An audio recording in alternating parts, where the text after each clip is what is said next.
this airman that immolated himself in front of the Israeli embassy, Aaron Bushnell, Max Blumenthal, who's a latter-day Seymour Hersh when it comes to digging things up, found his orders. There it is. That he was ordered to be ready on a moment's notice to deploy to Israel.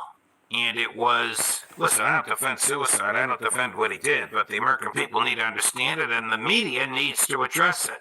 Not with an Israeli flag waving in the background like NBC did, and not without stating what it was about, like all the, look at those headlines, like all the major newspapers in the U.S. did. Only Haaretz gave a headline that said what it was truly about, in protest of American support of Gaza war.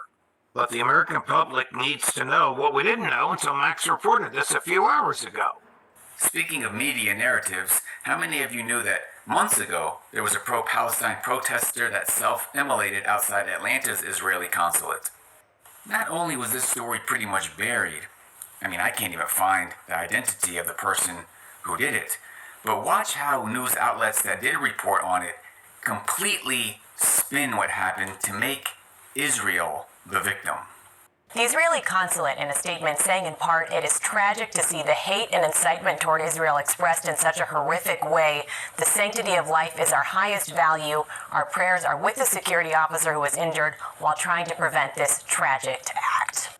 Now, the media is still reporting on Aaron Bushnell in a biased way. However, they're having a bit more of a difficult time because he live streamed what he did. He live streamed it. Not only that, but he was also a U.S. soldier. If nothing else, this event shows us the extreme desperation that people feel. No matter what religion you are, no matter where you're from, no matter what your occupation is, there are people in this world who see what's happening and are as disgusted and hurt as can possibly be about it.